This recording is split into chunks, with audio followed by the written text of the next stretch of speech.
Hey, what's good, everybody? I'm Anis, and this is my Sheesh interview.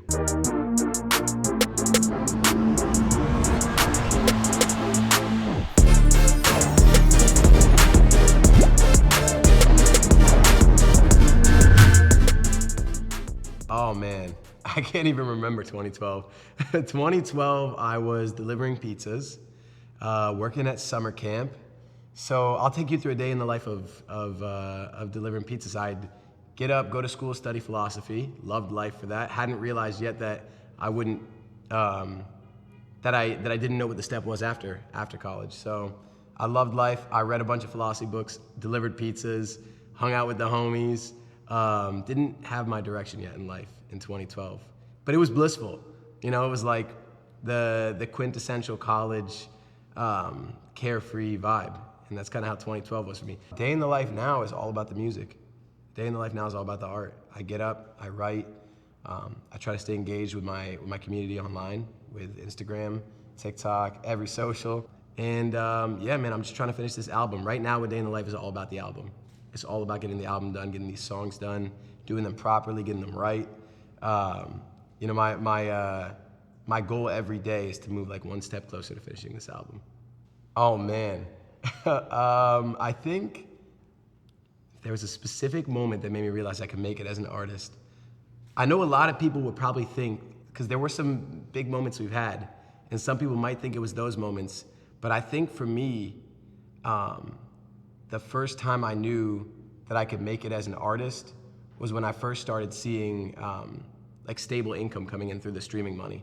You know, and that's real. It's not like as poetic to say that, but that is the first time that I knew, when I started to, you know, crunch the numbers and say, can I support my family with this music? You know what I'm saying? Can I hold it down and provide with this music? And once I started to see, okay, if I grind a little harder, I can get there, that's when I felt very secure.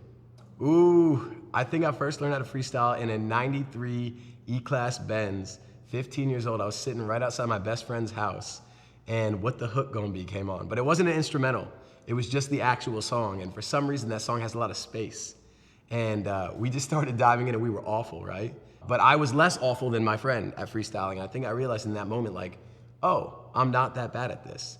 And I didn't love school, but I loved the words. I loved playing word games, and freestyling was like the most live action word game I could play. And so once I had that first taste, it was like I could never, ever, ever get enough. My writing process is freestyling. Like, that's really what happens. Usually I have my Apple Watch on, I took it off today, but I'll find like a melody or a beat, and I'll just record the freestyle, and I'll just go. And I find that when you freestyle, that's when you're most uninhibited.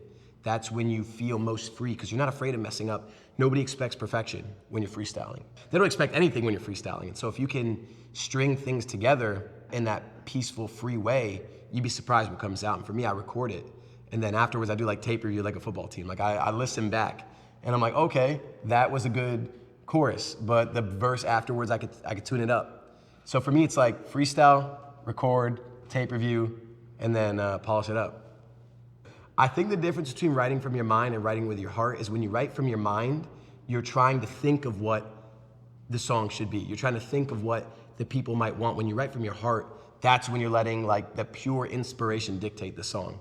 And to me, that's where the best songs are made. When your heart is in the driver's seat, that's when you know whatever comes from this, whatever manifests from this writing session is going to be the most pure product that I can create. Because anytime I try to write with my mind, it's very, the mind calculates. The mind works on logic. The mind works on strategy, but the heart works on emotion. And the best things you could write are from your emotions. And so I think for me, the difference is when I'm writing from my mind, it's not gonna be any good. When I'm writing from my heart, I made a hit. If I could describe Anis in 3 words, I would probably pick carefree, for sure. I never really gave too much mind to the things that don't matter. I would pick happy. I'm incredibly happy. I do what I love every day, so how could I not be happy? And I would say childlike, to be honest with you. And I mean that in the best way possible, because some way I've managed to stay tapped into the inner child that is in all of us, but sometimes we lose touch with that child. And for me, especially in my artistry, I've been able to remain in daily contact with that inner child. And for me, that's where the happiness and the carefree mentality comes from. So I think being happy, carefree, and childlike kind of work synergistically. A lot of things. I would tell my younger self, it doesn't matter. That's what I would tell the younger version of Anis. There were so many things I thought mattered when I was young. I thought other people's opinions of me mattered. I thought succeeding at all times mattered. I thought avoiding judgment mattered. And I realize now, at this stage of my life, none of those things matter. Very, very few things actually matter in life. And that's what I would tell a younger version of myself, because I feel that reality would perhaps provide a sense of freedom to my younger self. Hey, I think you already know the answer to that one. If I could be famous in one sport and on one team, I would say I'd be the quarterback of the Buffalo Bills, but I can't take that from Josh Allen.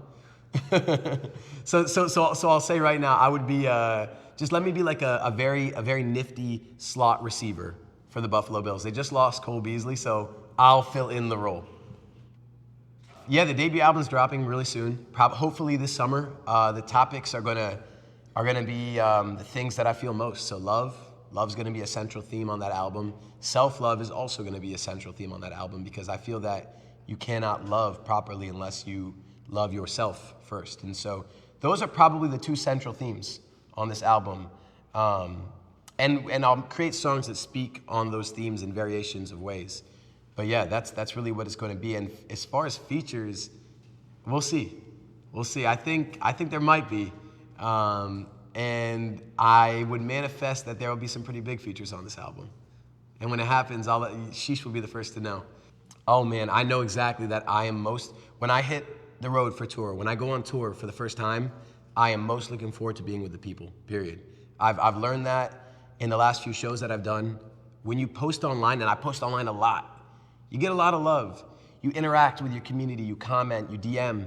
None of it compares to that in-person dynamic, looking somebody in the face that you know they connect with something you created, and having that sort of real-life interpersonal moment. To me, that's what I'm, so meet and greet, to be honest with you. It's not even singing the songs. Like, I love singing the songs, I love creating the music, but I am truly most excited to meet the people that make my career possible. And to me, that's what you do it for as an artist. That's why I'm doing this, is to be involved in people's lives. Okay, I think the three artists that I'd love to work with, I would probably throw in John Mayer. That's gotta be one of them. That's one of my favorite artists of all time. You could throw in, so you said two artists, one producer, right? Okay, let's go with John Mayer. Let's go with Ed Sheeran. Somehow the songwriting between the two of those and what I know I can do, I feel magic would be made. And the producer for that song, let me think about that. I want to give the right answer on that. Is it weird if I say John Bellion? No. It's not weird, right? No, because as far as a producer, I would pick an artist, so I get a third artist in the room. I'd go with John Bellion, and that's the way to get the maximum songwriting super skill in the room. Come on, if you can catch that, you can catch anything. All right, oh man, this is actually so funny. All right, my 5 most recently liked songs. I don't like songs often on Spotify, so this is going to be very funny. We've got Off My Face by Justin Bieber. We've got Lucky by Britney Spears. We've got Grade 8 by Ed Sheeran. We've got Make It Better by Anderson .Paak. And we've got Hit 'Em Up by Tupac. So that's an eclectic set of 5 songs. I think the thing that matters most to me in my life is love, And I mean that in so many ways, because loving myself, living every day with love being the operating principle. When I lead with love, magic happens. When I lead with love, I feel like I'm the best version of myself. I feel most alive. When I lead with love, the people around me get everything they can get from me. And so I think love matters most in life. I don't know how you guys know that. That is some Nardwuar level of reconnaissance in my life. But I was with Issa. Have the clip. He has the clip right now. So we were about to do a photo shoot, and I was like, yo, let me grab Chipotle real quick. I'm hungry. I don't want I don't want to be hangry on this shoot.